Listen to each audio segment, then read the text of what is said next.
Hello guys. तो आज अपन discuss करेंगे नीट 2025 3 मंथ स्ट्रेटजी, है ना, जो कि स्ट्रेटजी आपको जैन टू मार्च फॉलो करनी है। और इस स्ट्रेटजी को फॉलो करने के बाद आपके जो मार्क्स हैं बहुत तेज़ी से इंक्रीज होंगे, क्योंकि अपन इस स्ट्रेटजी में कर क्या रहे होंगे, अपना पूरा सिलेबस जो है दोबारा अच्छे से पढ़ रहे होंगे। तो ये जो स्ट्रेटजी है, इसमें सबसे पहले मैंने टाइप्स ऑफ स्टूडेंट में इसको बांटा है, क्योंकि मैं मानता हूँ कि आपको मेरे स्टडी प्लान के हिसाब से आपको 12 घंटे पढ़ना पड़ेगा। और 12 घंटे में 3 घंटे फिजिक्स, 3 घंटे केमिस्ट्री, 3 घंटे बायोलॉजी, 3 घंटे आपको रिवीजन करना पड़ेगा जो आपने पहले पढ़ लिया। ठीक है, जैसे आपने डे 1 में ये पढ़ लिया, मतलब तो डे 2 में आप रिवीजन में वो कर सकते हो। ठीक है, तो ये 12 आवर्स आपको पढ़ना पड़ेगा। अब मैं आपको ये बताता हूँ, ये टाइप्स ऑफ स्टूडेंट मैंने बस इसलिए बांटा है क्योंकि हर स्टूडेंट 12 आवर्स निकाल नहीं पाएगा। तो मैं अभी आपको डिफरेंट टाइप्स ऑफ स्टूडेंट को बताने वाला हूँ कि आपके 12 आवर्स कहाँ से आएंगे। ठीक है, तो सबसे पहले स्टूडेंट्स में आते हैं जो ऑनलाइन पढ़ रहे हैं, मतलब ऑनलाइन इंस्टीट्यूट्स आपने ज्वाइन किए हैं। अगर आपने ड्रॉप लिया है और अगर आप बोर्ड वाले हो, तो मेरे हिसाब से जिनों का बोर्ड होता है तो उनकी जैन टू मार्च तो छुट्टी होती है ना, बोर्ड पर्पस, है ना। तो ये लोग तो छुट्टी वाले हैं, तो ये इसमें आ सकते हैं। ठीक है, ये 12 आवर्स निकाल सकते हैं। बट हाँ, इनको पता है क्या इश्यू होगा बोर्ड वाले को, और इधर भी बोर्ड वाले को। आप ऑफलाइन में भी अगर होगे तो आपको भी बोर्ड से छुट्टी मिल जाएगी बोर्ड के लिए यहाँ पे। तो ये जो बोर्ड वाले बच्चे हैं, इनको दिक्कत यह आएगी कि आपका बोर्ड का एग्ज़ाम है, बीच में बोर्ड का एग्ज़ाम आएगा, तो आप जो है इस स्ट्रेटजी को 3 मंथ फॉलो नहीं कर पाओगे। तो जो स्ट्रेटजी है वो मेरी एक्चुअल में 70 डेज़ की है। आपके पास 20 डेज़ एक्स्ट्रा रहेंगे और ये बोर्ड वाले यूज़ कर सकते हैं। तो बोर्ड वाले को देखो यार, नंबर ऑफ़ एग्ज़ाम्स आपके 5 होते हैं। आप हर बोर्ड एग्ज़ाम को 4 दिन दोगे तो आपका बोर्ड एग्ज़ाम मेरे हिसाब से 4 दिन एक बोर्ड के सब्जेक्ट को देने पे आपका बोर्ड एग्ज़ाम ठीक ठाक चला जाएगा। और ऐसे भी यार बोर्ड की बहुत ज़्यादा तो वैल्यू है नहीं। बट हाँ, आपको जैसे आपने केमिस्ट्री आपने पढ़ ली, ठीक है, आपने बायो पढ़ ली, फिजिक्स पढ़ ली, तो आप जब बोर्ड में ये 3 सब्जेक्ट्स हैं, ये तो आपके ऑलमोस्ट आधे हो चुके हैं। हालांकि फिजिक्स वगैरह में प्रूफ वगैरह आते हैं बोर्ड में, जो कि नीट वगैरह में कहीं ज़रूरी नहीं पड़ता। तो इसमें यही है कि आपको 4 दिन देने पड़ेंगे हर एग्ज़ाम में। हिंदी इंग्लिश भी हो गया, मतलब कोई भी सब्जेक्ट है, आपको मैं मान लेता हूँ 4 दिन देने पड़ेंगे आपको। और बोर्ड के एग्ज़ाम्स जो होते हैं, नंबर ऑफ मतलब जनरली 5 सब्जेक्ट होते हैं। हाँ, कुछ लोग एडिशनल लेते हैं तो उनको थोड़ा बहुत इधर उधर करना पड़ेगा। बट हाँ, ज़्यादातर लोगों का 5 सब्जेक्ट्स होते हैं, तो 5 सब्जेक्ट्स हैं, 4 दिन आपको देने पड़ेंगे। 20 डेज़ इधर, 70 डेज़ आपको स्ट्रेटजी में फॉलो करना है और 3 मंथ्स की हो जाएगी। अब तुम बोलोगे भैया हमारा तो बोर्ड है ना, अब बोर्ड है और हम रिस्क नहीं ले सकते ये कि 20 डेज़ ही हम बोर्ड का पढ़ें। तो तुम क्या कर सकते हो, तुम ये कर सकते हो कि यार डेली 1 से 2 घंटा और एक्स्ट्रा निकालो और बोर्ड की पढ़ाई करो। और कोचिंग वाले भी जो होते हैं वो इसीलिए हॉलीडेज़ देते हैं, ठीक है, कि तुम भाई अब हो गया बोर्ड वोर्ड के लिए पढ़ने लगो, है ना। फिर मतलब जेई नीट तो ड्रॉप लेके भी देते रहोगे, तो वो लोग भी इसलिए करते हैं। तो आप टोटल जो स्टडी ओवर है 12, इसको बढ़ाएं 1-2 घंटा, ठीक है। या तो फिर अगर आप वो नहीं बढ़ा पा रहे तो रिवीजन में से 1-2 घंटे कम कर लें। और आप अपने वो सब्जेक्ट जो आपके बोर्ड में आपको लग रहा है कि नहीं ये सब्जेक्ट मेरा को टफ लग रहा है, आपको हो सकता है हिंदी, जैसे मेरे के लिए डिफ़िकल्टी हिंदी हो गई और इंग्लिश हो गई, क्योंकि मैंने कभी हिंदी इंग्लिश तो पढ़ी नहीं 12th वाली, ठीक है। तो मुझे वो डिफ़िकल्ट लग रही थी, तो मैं तो वो थोड़ा बहुत पढ़ता था, बाकी तो जेई गई पढ़ता था। इवन 1 महीने पहले भी मैं जेई गई पढ़ रहा था। हाँ, हिंदी इंग्लिश थोड़ा बहुत पढ़ लेता था, क्योंकि हिंदी इंग्लिश में था कि मतलब ये थोड़ा बहुत पढ़ना पड़ेगा, लास्ट में नहीं होगा मेरे से, क्योंकि हिंदी इंग्लिश में याद करने वाला भी बहुत चीज़ होता है और मेरी रिमेंबरिंग पावर भी बहुत कम थी। तो मैंने तो मतलब यही किया था कि मतलब लास्ट टाइम पे मतलब जो बोर्ड के एग्ज़ाम की छुट्टी होती है उनको यूज़ करो। तो आपको ऐसे करना है कि मतलब 4 दिन आप एक सब्जेक्ट को देंगे। तो ये मतलब बोर्ड वाले बच्चों का हो गया कि आप कैसे इस स्ट्रेटजी को फॉलो करोगे, 3 मंथ में कैसे आप सिलेबस रिवाइज कर लोगे, ठीक है। अब आते हैं जिन्होंने ड्रॉप ले लिया है। तो जिन्होंने ड्रॉप ले लिया यार, अब आपके साथ 2 केसेस हो रहे होंगे कोचिंग में। आपको समझ आता होगा सब्जेक्ट और नहीं आता होगा समझ। जिनको समझ में आता है यार, तो आपको समझ ही में आ रहा है, तो आपने तो बहुत अच्छे लेवल पे सब्जेक्ट पहले ही रेडी कर लिए हैं, ठीक है। तो आपको इतना ज़्यादा टाइम देने की ज़रूरत नहीं है। आप इसको 2 घंटे फिजिक्स दे सकते हो, केमिस्ट्री 2 घंटे दे सकते हो, बायोलॉजी 2 घंटे दे सकते हो, रिवीजन भी आप 2 घंटे कर दो। तो मतलब आपको उतना ज़्यादा टाइम नहीं देना है है ना। इवन रिवीजन को आप और रिड्यूस कर दो, ठीक है। फ्यूचर में आपका सिलेबस कवर होगा, है ना, जैसे ड्रॉप लेने वालों का, तो आप पूरा टाइम फ्री रहोगे, मतलब आपके पास पूरे 12 घंटे रहेंगे, तो आप तब 12 घंटे दे सकते हो। अभी आप यानी कि टाइम कम दो, यानी कि जैसे मान लीजिए आपकी कोचिंग 6 घंटे की होती है, तो आप यहाँ 6 घंटे दो, 2 घंटे फिजिक्स पढ़ो, 2 घंटे केमिस्ट्री रिवाइज करो, 2 घंटे बायोलॉजी। ये उनके लिए जिनके ड्रॉप ईयर में आपकी कोचिंग चल रही है और आपको समझ में आता है अपनी कोचिंग का।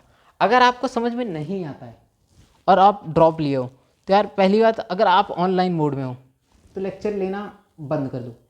वैसे मुझे पता है आपने लेक्चर लेना बंद भी कर भी दिया होगा ऑलरेडी, ठीक है, क्योंकि आप ऑनलाइन मोड में हो, कोई ध्यान नहीं देता होगा। अगर आप खुद से प्रिपरेशन कर रहे हो तो फिर तो आपने बंद ही कर दिया होगा। जब समझ ही में नहीं आ रहा तो क्या कर रहे होगे बैठ के लेक्चर में, तो आपने बंद ही कर दिया होगा। हाँ, अगर आपके पेरेंट्स वगैरह देखते होंगे तो थोड़ा बहुत ले लेते होंगे कभी कभार, है ना, बट ज़्यादातर नहीं लेते होंगे, मुझे पता है, ठीक है। अब अगर ये ऑफलाइन मोड में आते हैं, तो ऑफलाइन में देखो अटेंडेंस वगैरह भी इंपॉर्टेंट हो जाती है। तो देखो जैसे आपको अगर समझ में आ रहा है तो again same go with this, है ना, कि आप कम टाइम दें, ठीक है, क्योंकि अगेन आप 6 घंटे अगर कोचिंग को दे रहे हो, है ना, वैसे ज़्यादातर कोचिंग 5 घंटे की होती हैं और कुछ 6 घंटे की भी होती हैं। तो 6 घंटे अगर आप कोचिंग को दे रहे हो तो ये टाइम आप दे नहीं पाओगे, तो आप 2 घंटे 2 घंटे 2 घंटे तो बाद में आपके कोचिंग का सिलेबस कवर होगा, आप फिर टाइम अपना इंक्रीज करके इस स्ट्रेटजी को बिल्कुल फॉलो कर सकते हो। और अगेन आपके पास 20 डेज भी एक्स्ट्रा हैं, ऐसा नहीं है कि आपके पास वो 20 डेज एक्स्ट्रा नहीं है, वो 20 डेज भी हैं एक्स्ट्रा आपको तो मैं ये बोल रहा हूँ, आपको ये strategy Jan to March complete करनी है, ठीक है। और अगर आपको ड्रॉप में नहीं समझ में आ रहा कोचिंग का, ठीक है, और ये 1-2 सब्जेक्ट में भी हो सकता है, ऐसा नहीं है कि आपको पूरे सब्जेक्ट नहीं समझ में आएंगे, है ना। ऑफलाइन में ऐसा नहीं होता है कि आपको तीनों टीचरों के लेक्चर नहीं समझ में आ रहे होंगे, हो सकता है किसी केस में ऐसा भी हो कि तीनों के नहीं समझ में आ रहे। अगर आपको समझ में नहीं आता है लेक्चर, तो मैं आपको तरीका बताऊंगा जिससे आप इस टाइम को भी यूटिलाइज कर सकते हैं। बट उसके पहले समझ लेते हैं कि जिनको समझ में आ रहा है तो उनको तो सेम फॉलो करना है, तो जिनको नहीं समझ में आ रहा बस उनके लिए मैं आपको बताता हूँ आपको करना क्या है। तो यार देखो, आपको लेक्चर तो समझ में नहीं आ रहा, तो आप 2 चीज़ें कर सकते हो। पहला, आप जाना बंद कर दो, ठीक है, बट इसमें क्या होता है, अटेंडेंस होती है, ठीक है, अटेंडेंस होती है और घर वालों को मैसेज जाता है, तो आप घर वालों से बात कर लो कि मुझे लेक्चर वगैरह नहीं समझ में आता और मैं इसलिए नहीं जाऊंगा ये सब्जेक्ट। अगर कई कोचिंग तो ऐसी होती हैं कि आप 1-2 सब्जेक्ट छोड़ सकते हो, है ना, बस हाँ मैसेज जाता है कि आपने ये सब्जेक्ट का लेक्चर नहीं लिया, ये नहीं लिया, तो आप घर वालों को बता दो। पहला तरीका है घर वालों को बता दो। अगर आपको डर लग रहा है नहीं घर वाले नहीं मानेंगे, ये है वो है, तो आप क्या करो, आपको ये करना है कि आप कोचिंग जाओ, ठीक है, और कोचिंग में बैठो। जैसे आपका बायो का, मान लीजिए आपका बायो का लेक्चर चल रहा है, तो आप क्या करो, बायो की नोट्स बना लो या बायो की एनसीईआरटी, आप जो भी मतलब आपके पास है बायो का, मतलब जो भी आपने कंटेंट पढ़ लिया, जैसे फॉर एग्जांपल आपने स्ट्रेटजी फॉलो की, डे 1 में कुछ पढ़ लिया, तो आप उसे रिवाइज करो या आगे का पढ़ लो, मतलब उस वही सब्जेक्ट आपको खोलना है जो टीचर पढ़ा रहा है। और यार मुझे नहीं लगता फिर कोचिंग वाले में, कोचिंग वगैरह में इतना ज़्यादा ध्यान दिया जाता है कि आप एक्चुअल में टीचर को ध्यान दे रहे हो कि नहीं। आपको एक्ट करना है कि आप टीचर को ध्यान दे रहे हो, बट आप अपना पढ़ो, ठीक है। हालांकि इसमें 1-2 बार हो सकता है तुमसे टीचर खड़ा करके सब कुछ सवाल पूछ ले, 1-2 बार इंसल्ट होगी, कोई फ़र्क नहीं पड़ता यार, ठीक है, एग्ज़ाम ज़्यादा ज़रूरी है, ठीक है। अब आपको समझ ही में नहीं आ रहा, तो आपको जब समझ में नहीं आ रहा तो भाई इंसल्ट तो तब भी होगी जब तुम ध्यान नहीं दे रहोगे। बस यही है, अगर टीचर पे ध्यान नहीं दोगे तो तुमको ज़्यादा बार टीचर उठा सकता है कि अच्छा ये बच्चा ध्यान नहीं दे रहा, इससे सवाल पूछते हैं।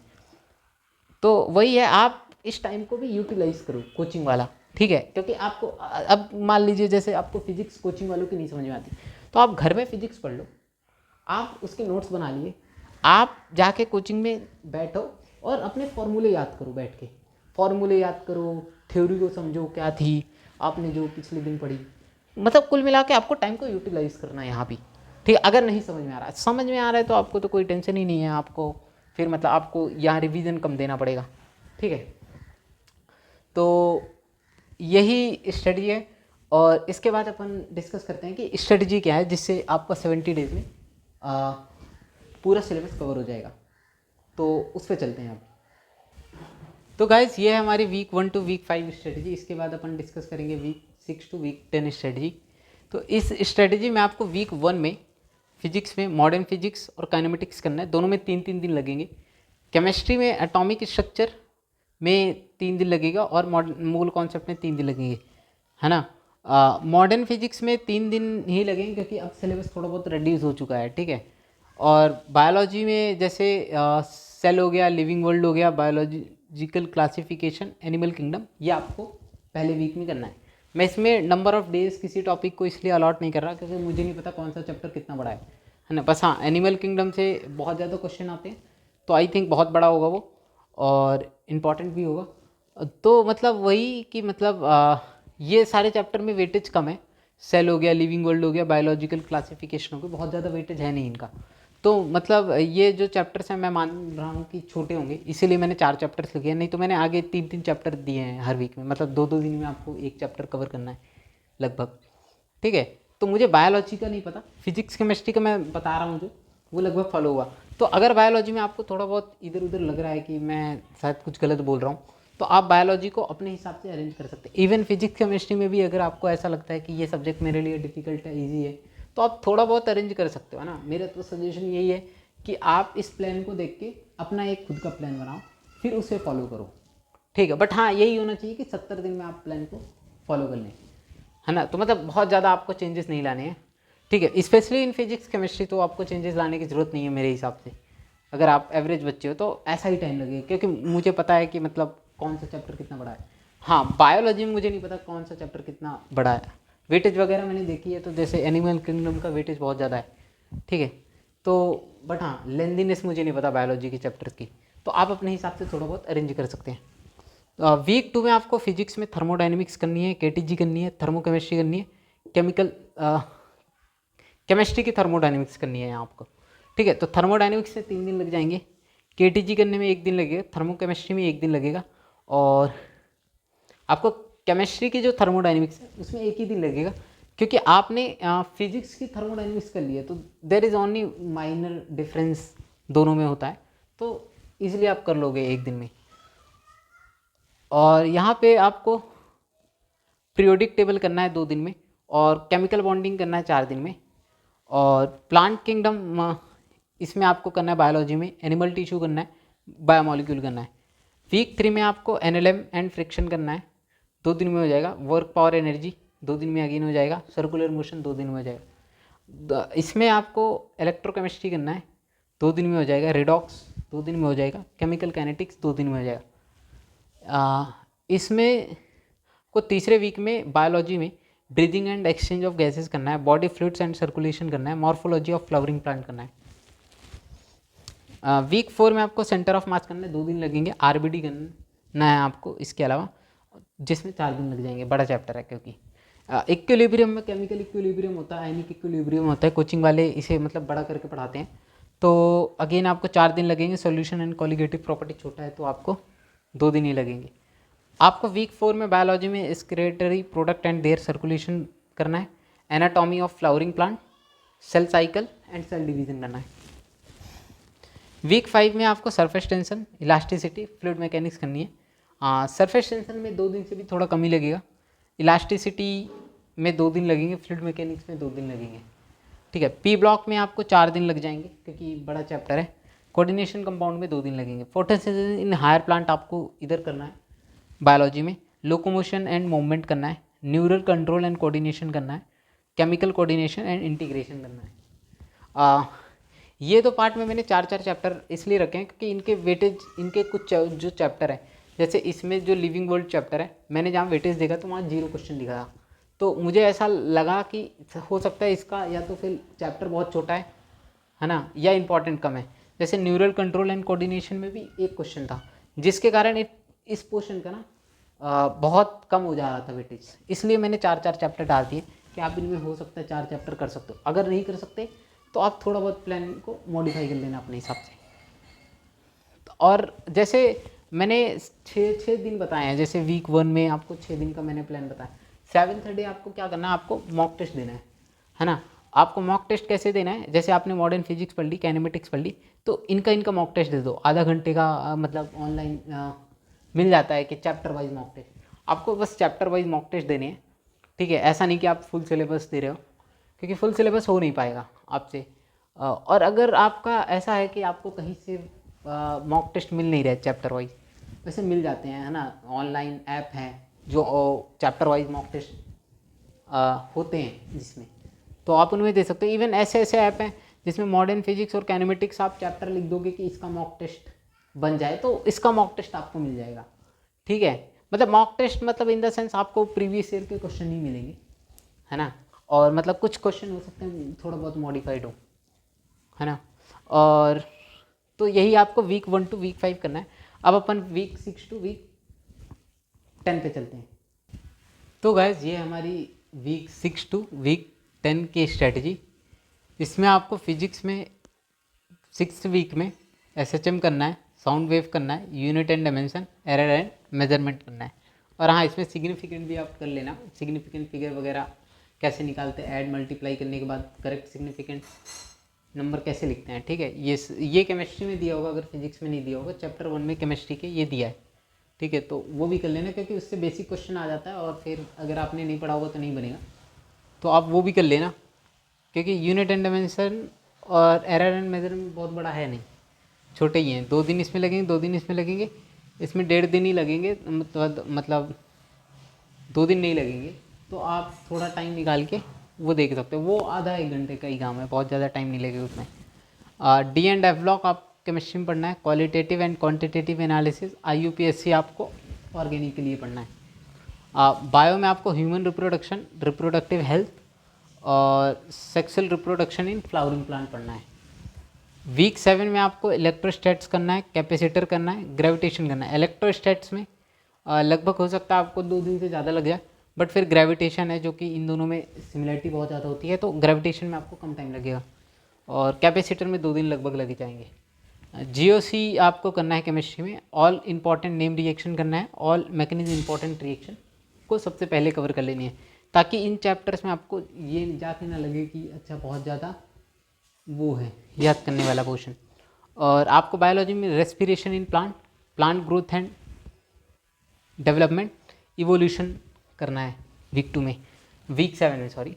वीक 8 में करंट इलेक्ट्रिसिटी और मैग्नेटिज्म करना है, 3 दिन दोनों में लगेंगे। और केमिस्ट्री में आपको हाइड्रोकार्बन करना है, एरोमेटिक कंपाउंड करना है, ये दोनों एक ही साथ NCERT में है, तो आप 2 दिन इसको, मतलब 2 दिन से ज़्यादा थोड़ा लग जाएगा हाइड्रोकार्बन में, बट एरोमेटिक में कम ही लगेगा। अल्काइल हाइलाइड में 2 दिन आप दे सकते हो। अब देखो, ऑल इंपॉर्टेंट नेम रिएक्शन कर लिया है, ऑल मैकेनिज्म इंपॉर्टेंट रिएक्शन अगर आपने कर लिया तो ये सब में हेल्प होगी, तो आप इजीली कर लोगे टाइम पे। ठीक है, ह्यूमन हेल्थ एंड डिसीज़ आपको करनी है बायोलॉजी में, बायोटेक्नोलॉजी करनी है, बायोटेक्नोलॉजी के एप्लीकेशन वाला चैप्टर करना है आपको। ये बहुत ज़्यादा इंपॉर्टेंट हो जाता है, इसका वेटेज बहुत ज़्यादा है। ठीक है, और हाँ, ये वाला भी पोर्शन बहुत इंपॉर्टेंट है बायोलॉजी में, इनका वेटेज बहुत ज़्यादा है, मतलब 14 क्वेश्चन इस पोर्शन से आते हैं। ठीक है, इस पोर्शन से भी 13 क्वेश्चन आते हैं, तो ये बहुत इंपॉर्टेंट पोर्शन है। हालांकि फिजिक्स में भी देखा जाए तो ये पोर्शन बहुत इंपॉर्टेंट है ना। तो वीक 9 में आए तो आपको इलेक्ट्रोमैग्नेटिक इंडक्शन करना है, अल्टरनेट करंट करना है, आपको इधर सेमीकंडक्टर करना है, तीसरा चैप्टर जो कि इस वीक करेगा। 2 दिन इसमें लगेंगे, 2 दिन इसमें लगेंगे, 2 दिन ही सेमीकंडक्टर में लगेंगे। आपको केमिस्ट्री में अल्कोहल, फिनॉल, ईथर करना है। फिनॉल लगभग ख़त्म हो चुका होगा एरोमेटिक वगैरह करने के बाद और ऑल इंपॉर्टेंट रिएक्शन करने के बाद, तो मेन आपका अल्कोहल और ईथर ही रहेगा, और ईथर भी बहुत छोटा पोर्शन है, तो मेन एक्चुअल में अल्कोहल ही बचता है। इधर आपको aldehyde and ketone carboxylic acid करना है, तो इधर जो है आपको थोड़ा टाइम लगेगा, आई थिंक आपको हो सकता है 3 दिन लग जाए। आपको 1.5 दिन इधर लगेंगे, 1.5 दिन इधर लगेंगे। कंपाउंड विथ नाइट्रोजन थोड़ा छोटा चैप्टर है। फिर आपको बायोलॉजी में प्रिंसिपल ऑफ इनहेरिटेंस करना है, मॉलिक्यूलर बेसिस ऑफ इनहेरिटेंस करना है, माइक्रोब्स इन ह्यूमन प्लांट करना है ना। शायद इस चैप्टर का नाम मैंने गलत लिखा है यहाँ पे, आप चेक कर लेना। शायद माइक्रोब्स वेलफेयर इन ह्यूमन, नहीं, इस चैप्टर का आप नाम एक बार चेक कर लेना। मुझे ऐसा लग रहा है मैंने कुछ गलत लिख दिया है। ठीक है, आप मतलब लगभग मतलब माइक्रोब्स है उस नाम पे, बट मैंने कुछ गलत लिख दिया है, तो आप अपने हिसाब से चेक कर लेना उस चैप्टर का नाम क्या है। ठीक है, मतलब NCERT के लगभग सीक्वेंस में ही है, मतलब बॉटनी को अलग रख दो और जूलॉजी को आप अलग रख दोगे, तो ये सीक्वेंस में ही चैप्टर्स हैं, तो आपको मतलब देखने में दिक्कत भी नहीं आएगी। तो बस आप उस चैप्टर को देख लेना, क्योंकि इसका नाम मेरे को लग रहा है मैंने थोड़ा गलत लिख दिया है।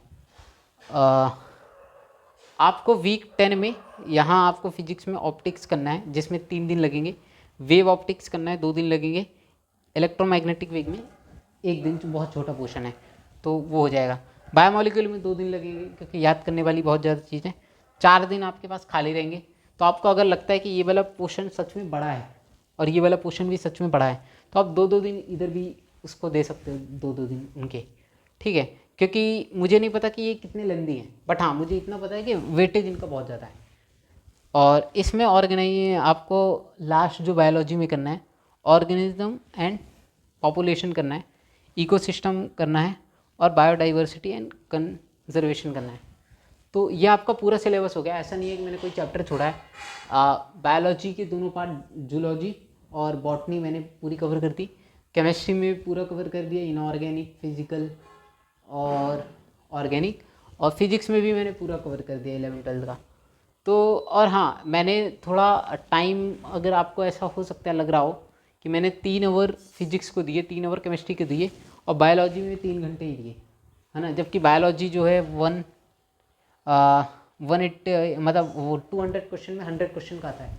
ये मैंने इसलिए किया है क्योंकि बायोलॉजी में सोचने वाली चीज़ें थोड़ी कम है, ठीक है, मतलब याद करने वाली ज़्यादा चीज़ें हैं, और मतलब जल्दी हो जाएगा, ठीक है, क्योंकि नंबर ऑफ़ चैप्टर्स बहुत ज़्यादा है नहीं। मतलब चैप्टर्स देखे जाए तो कम ही है बायोलॉजी में, है ना। जैसे 32 चैप्टर्स हैं, तो केमिस्ट्री में भी लगभग 25 चैप्टर हैं 11-12 को मिला के। फिजिक्स में भी मिलाओगे तो लगभग 25 चैप्टर्स होंगे। तो मतलब चैप्टर बहुत ज़्यादा नहीं है, बट हाँ वही कि मतलब 2 सब्जेक्ट होते हैं, और सिलेबस मतलब वेटेज ज़्यादा है इनका बायोलॉजी में। तो ऐसा नहीं है कि मैंने कुछ मतलब 3 आवर्स गलत मान दिया, वो सही है। और देखो, जब आप इस चीज़ को फॉलो कर रहे होगे तो 2 चीज़ें हैं। आप जैसे हर वीकेंड में मॉक टेस्ट दे रहे हो, तो आपको एनालिसिस करना होगा। और एनालिसिस कैसे किया जाता है, अगर आपको इस पे वीडियो चाहिए तो इस पे वीडियो मेरा ऑलरेडी है। और अगर आप इसमें मतलब बहुत इंपॉर्टेंट होता है शॉर्ट नोट्स बनाना, स्पेशली केमिस्ट्री और फिजिक्स में। बायोलॉजी में तो आप अंडरलाइन वगैरह करके भी काम चला सकते हो, और इनऑर्गेनिक में भी। बट अगर फिजिक्स में आओ और केमिस्ट्री के फिजिकल और ऑर्गेनिक पार्ट में आओ, तो उसके लिए शॉर्ट नोट्स बहुत ज़रूरी है। तो शॉर्ट नोट्स कैसे बनाए जाते हैं, इस पर भी मेरा वीडियो है, आप उसे देख सकते हो। Thank you guys. तो यही था कि आपको नीट की प्रिपरेशन में कैसे 3 मंथ की स्ट्रेटजी फॉलो करनी है, जिससे आपके नंबर आई थिंक 650 तक भी पहुंच सकते हैं, अगर आपने इसे अच्छे से फॉलो किया। और हाँ, आपका जो अप्रैल मंथ इसके बाद बचेगा, अप्रैल मंथ, उसमें आपको फुल रिवीजन करना है और मॉक टेस्ट देना है। आप इस अप्रैल मंथ में बल्कि रोज़ मॉक टेस्ट दे सकते हो। अगर आपने जैन टू मार्च ये फॉलो कर दिया, तो इसके बाद आपका ऑलमोस्ट हर चैप्टर डन है, और आप डेली 3 घंटे रिवाइज भी कर रहे थे। तो मतलब आपको ऐसा भी नहीं है कि कोई चैप्टर रिवाइज्ड भी नहीं होगा, सब कुछ मतलब आपको पता होगा, बस आपको पेपर के पहले थोड़ा थोड़ा देखना होगा। तो जब आप अप्रैल में मॉक टेस्ट दोगे, तो आप फुल सिलेबस का मॉक टेस्ट डेली दे सकते हो, या अल्टरनेट डे दे सकते हो, आपकी मर्जी। हाँ, बट अगर आपने ऐसा ये फॉलो कर लिया जैन टू मार्च, तो एटलीस्ट हर 2 दिन में मॉक टेस्ट दो, है ना। और मॉक टेस्ट को एनालिसिस कैसे करते हैं, शॉर्ट नोट्स कैसे बनाते हैं, ये सब में मेरा वीडियो पहले ही है, तो आप वो सब देख सकते हो। और भी बहुत सारे वीडियोज़ है, अगर आपको हेल्पफुल वो लग रहे हो तो वो भी आप देख सकते हो। तो थैंक यू गाइज। यही था कि नीट की 3 मंथ की बेस्ट स्ट्रेटजी जो आप फॉलो कर सकते हो जैन टू मार्च। और अप्रैल में आपको वही मॉक टेस्ट और रिवीजन में बस फोकस करना है, और मॉक टेस्ट को एनालाइज करो कि कहाँ गलती हो रही है। Thank you guys.